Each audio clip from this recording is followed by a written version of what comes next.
Viewer discretion is advised.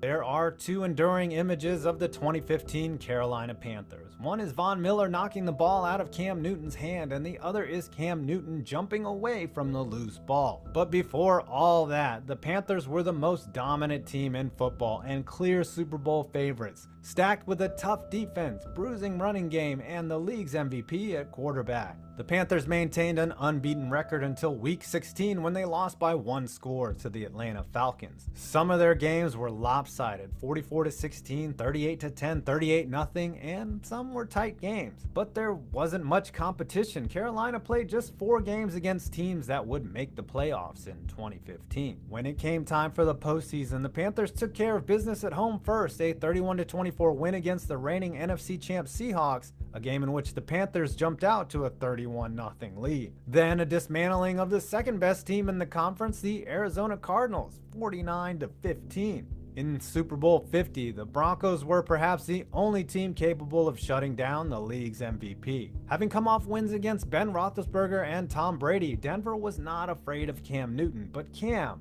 may have been afraid of them. Despite being favored by 5, Newton and the Panthers came out shaky. The quarterback hit on just 18 of his 41 passes and fell prey to the player who was picked one spot behind him in the 2011 draft. The Panthers had a chance to drive down for the lead in the fourth quarter, but Miller reached out and swatted the ball out of Cam's hand. Famously, Cam leapt away from the loose ball and sealed his team's fate as just another 15-1 team that landed a second L the playoffs. Perhaps 15 is a cursed number in football, or maybe it's just coincidence that the last 4 teams that finished with the second best record possible couldn't seal the deal when it counted. What's more likely is this: the regular season is often deceiving. Ask the 16-0 Patriots about that.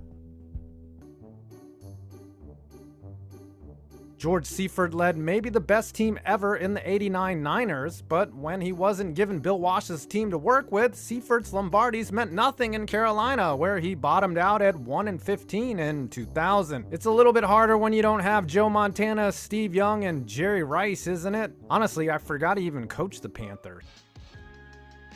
Out of all the stadiums that haven't hosted a Super Bowl, Bank of America stands the best chance. With a hub airport in the city, it does indeed have the infrastructure to handle the big game. And they meet the seating requirement. The only maybes are hotel space, practice facilities, and the weather. But being south of the Mason-Dixon line helps Charlotte avoid a major snowstorm. But it's not exactly Miami. Unlike their actual team this year, Carolina has a slim chance at seeing the Super Bowl in the future. A year before the Panthers made their first Super Bowl, the Falcons Arthur blanked them in Carolina by a 41-point loss. Michael Vick had a near-perfect game while Carolina trotted out 3 different shitty QBs in the loss. To make matters worse, the Falcons defeated the Panthers earlier that season 31-0. Boy, that Sam Darnold experiment worked out about as well as giving Christian McCaffrey a second deal. Speaking of bad moves, Matt Rhule is somehow still your head coach. And to think the team forked over a king's ransom to keep him from going to the Giants? That's as sad as Cam's second stint in Carolina. Good luck with Baker, but I wonder how long until you see why he was ousted in Cleveland. Won't take long. Carolina. Cam Newton is one of the most overrated quarterbacks ever and looks like he's in physical pain every time he throws a football. Speaking of pain, it physically hurts me to look at his passing numbers outside of 2015, when he won a fraudulent MVP thanks to a random hot stretch against shitty defenses and tons of short fields. Dabbing was the dumbest trend to hit the NFL in recent memory, and I thank the Broncos defense for ending that in the Super Bowl. Fuck John Casey for kicking that goddamn ball out of bounds to make Tom Brady's life easier. Your former owner Jerry Richardson was a perv, and your former wide receiver Ray Caruth hired a hitman to kill his pregnant girlfriend. Your team also allowed Greg Hardy to play after beating up a woman. Steve Smith is beloved even though he has serious little man syndrome and assaulted not 1, not 2, but 3 teammates in his career. One was beat up so bad Smith got sent to jail for it. What a fucking hero. Sam Darnold is your current starting quarterback. Sir Purr, Panthers. Sir Purr is a solid mascot with a very catchy name. He's not threatening looking, which is great for kids, but the best mascots all have some intimidation factor to them, which Mr. Purr relax. He looks like he just got done telling a really shitty joke and waiting for you to laugh at it. He looks like he would gladly watch his wife or husband have sex with other people on camera. Rating, 6 out of 10. Carolina Panthers, Cam Newton. A no-brainer here. Cam was never an elite passer, but before Lamar Jackson, he was arguably the most impactful running quarterback in NFL history. He also brought a swagger and flair to a franchise that needed it. He made 3 Pro Bowls and 1 MVP in 2015 when he led the team to the Super Bowl. Unfortunately, he ran into a legendary defense once there, and he never reached his 2015 heights again. But Cam will always be synonymous with the Panthers franchise. I just dabbed in his honor. Carolina Panthers, Jimmy Clausen. Clausen was once seen as the next superstar quarterback in high school, and after a good but underwhelming career at Notre Dame, he got to start a lot of games as a rookie in Carolina. He was so terrible that he led the team to the first overall pick, which they used to draft his replacement in Cam Newton. Clausen would later go on to suck major ass with Chicago and Baltimore too. Very versatile. Carolina Panthers 2008 divisional round. Otherwise known as the game Jake Delhomme's career died. The 2008 Panthers finished a surprising 12-4 thanks to a deadly running game and timely contributions in the passing game. That didn't carry over to the playoffs, where Carolina was 10-point favorites over an upstart Arizona team in the divisional round. Unfortunately, Delhomme completely melted down, throwing 5 interceptions while the defense couldn't stop Larry Fitzgerald in a brutal 20-point home loss. Carolina Panthers, Christian McCaffrey. McCaffrey hasn't been healthy since his All-Pro 2019 season, which ended with him signing a $64 million contract extension. Running backs are extremely replaceable, especially injury-prone ones. So how much longer will McCaffrey continue to be viewed as a star? Carolina Panthers, Cam Newton. Cam gets the nod by default since, think about it. Does any other Carolina quarterback ever really get praised for anything? Not even Jake Delhomme, really. Cam is the best quarterback in Carolina history, but he's also the most overrated. He had one great year, which was 2015 when he won MVP. He is a legendary running quarterback, but outside of 2015, his passing just isn't impressive. He's always struggled with accuracy, and his bruising style of play resulted in his body breaking down at a relatively young age. Carolina Panthers, DJ Moore. DJ Moore is what people have been pretending Allen Robinson was for all these years. He's had 3 straight seasons with over 1,100 yards, despite Make-A-Wish kids throwing him the ball. Unfortunately, that doesn't look like it's going to change this year with Darnold and Baker Mayfield in the fold, but he is legit. If he ever gets a good quarterback, watch out. Carolina Panthers, Baker Mayfield / Sam Darnold. A double dip of shit. My gut tells me Mayfield will be the starting quarterback since the team traded for him after Darnold's terrible 2021 season. But then again, the team traded for Darnold too last year, so who the fuck knows? Baker is a little less shitty than Darnold, but nobody acts like either are good. Verdict, both properly rated. Carolina Panthers. Christian McCaffrey just got injured again as I said this. Let's see here. At quarterback, your team is relying on a guy who got tossed aside like a used condom for somebody facing 25+ sexual assault lawsuits. That really inspires confidence. Oh yeah, that Brady guy decided to return for another year in Tampa, so there's no way your team is winning the division. Where does that leave you? Nowhere. Panthers fans, why do you even bother watching this team? Are you sadists? The last time this team had any hope was the one season where Cam Newton was actually good throwing the ball, and that ended with your team getting manhandled in the Super Bowl. That's your best case scenario, losers. Your franchise will always be bridesmaids, and not a hot one either. I mean one of the ugly ones that nobody wants to With that, I'd like to welcome the new owner of the Carolina Panthers, Mr. David Tepper.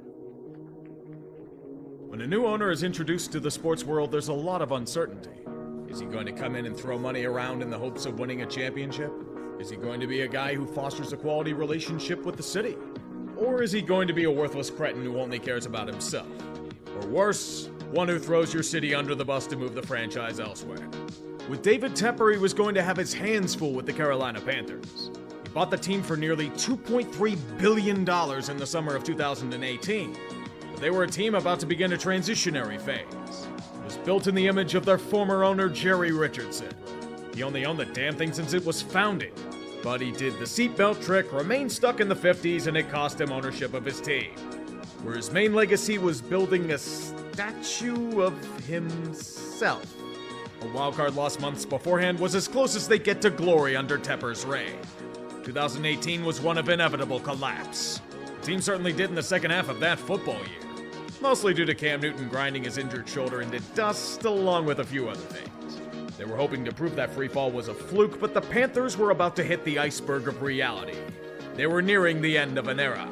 2019 was the year everything came crumbling down, and Tepper made his first executive decisions. Riverboat Ron had made his last gamble down on the river. He was an accomplished coach, but he was past his expiration date in Pantherland. Same went for a few core players. Super Cam and Greg Olson moved on to different pastures, and Luke Kuechly threw a curveball by retiring due to health concerns. This was Tepper's first chance at building a great football team.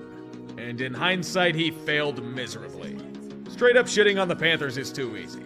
They're the epitome of organizational chaos. Even a brief glance from the outside can show you that. I'd love to smash the low-hanging fruit, but in reality, it's a crossroads for the organization. There's no denying Tepper's flush with cash. The man ran a successful hedge fund. He knows how to make money with big moves. And the NFL is a foolproof investment. However, you can't run it like any other business. You try to run this thing like that and you will fail. David's learning this firsthand. To me, there have been 3 strikes that have been major blemishes towards his ownership so far. The first, I'm sorry, I have to go for the easy target in Matt Rhule. The problem was never hiring him in theory. This was a guy who had taken broken football programs and revived them to glory in a matter of years. He took a walking doormat in Temple and made them relevant. He evolved Baylor, reeling from one of the greatest scandals since SMU from terrible to a ranked outfit in 3 seasons. He was one of the most sought-after coaching candidates for a reason. And Tepper would do anything to get him. Literally anything. 7 years and $63 million? For a guy that hasn't sniffed the professional level? Don't get me wrong, I liked Rhule at the time, but for that pay grade? The risk of college coaches blowing up spectacularly at the professional level is ridiculously high. And I think you can take a wild guess as to what happened.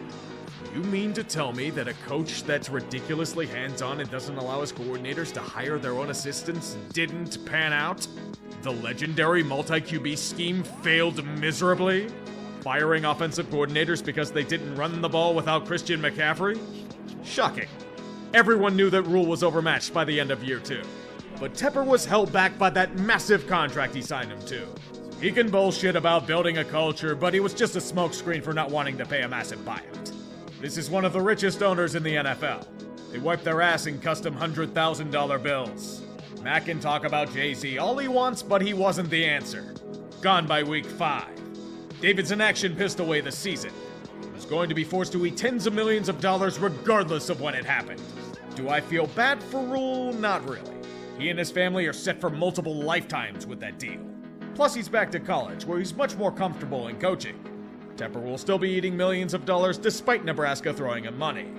Thus leads to strike 2, meddling with the quarterback situation. Replacing Cam Newton has been much tougher than thought. Marty Herney was only brought back to appease Jerry Richardson. But old boy Jerry was gone. He didn't mesh well with Tepper and Rhule whatsoever. His choice of replacing Super Cam with Teddy Bridgewater was problematic to ownership. It wasn't the splash David wanted. He'd be booted for the new blood of Scott Fitterer of the Seahawks. The problem with Fitterer is I don't know how much of this is him and how much of it is David Tepper dictating decisions under center. Teddy Bridge was uninspiring in Carolina, but they chucked him off for next to nothing in favor of a massive gamble on Sam Darnold, who was already ruined thanks to crimes against quarterbacks by Adam Gase. Trading a 2nd, 4th, and 6th for him is one thing, but qualifying his 5th-year option before he plays a regular season snap? Of course, it looked like a good move for all 3 games.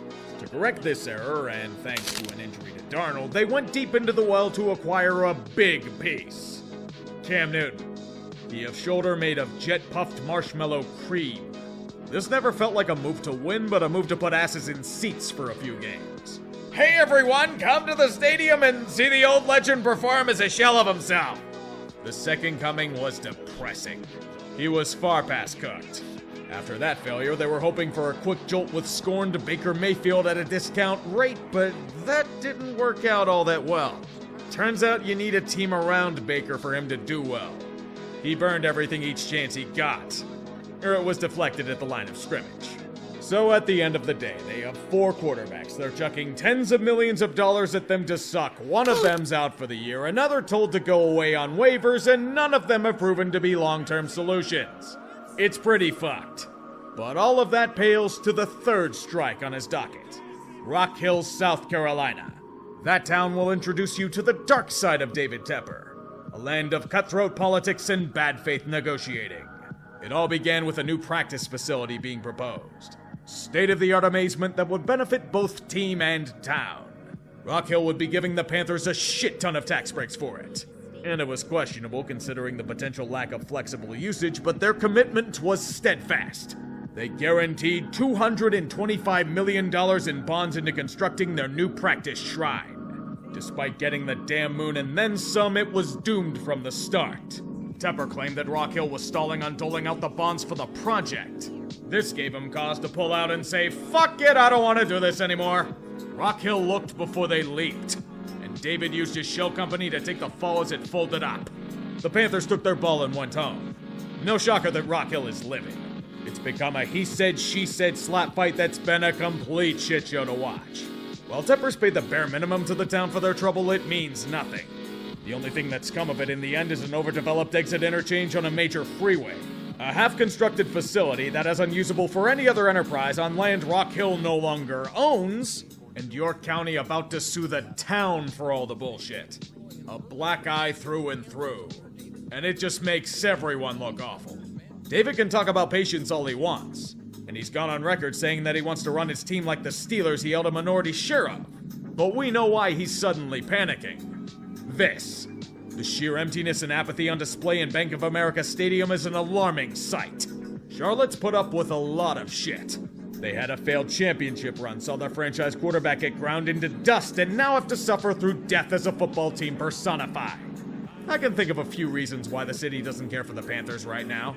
Tepper hasn't really helped in that regard. He's tried to make big splashes wherever he's gone, and that style rarely works out in the sports realm. This is the first true test of his reign as owner. How he responds to this adversity will go a long way towards judging him in this role. There are plenty of owners who double down on their bullshit and stubbornly continue driving their teams off a cliff. However, there are those that see the light and change their ways. The main example to me, Jed York. When he first took control of the 49ers, he was a terrible owner. Consistently meddlesome and helped to drive San Fran into the ground. He made that whole spiel about how you couldn't fire owners as they hit rock bottom, when we all wish we could. It was here where he looked within and realized, in a way, what he was doing was wrong. Since that time, he's managed to take a step back and allow the football men to do their jobs.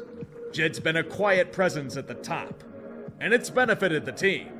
They haven't won a ring, but they've made a Super Bowl and have been consistently competitive, excluding the years the team was wrecked by injury. This is why it's more fascinating for me to go over Tepper than it is the Panthers organization. The problems point to him for the most part. He hired Rhule for that ridiculous amount. He meddled in team affairs. He led the Panthers towards a PR nightmare. There is a lot to say about the early pitfalls of sports ownership, and Tepper's run into every single one. Sometimes it takes failure to create success.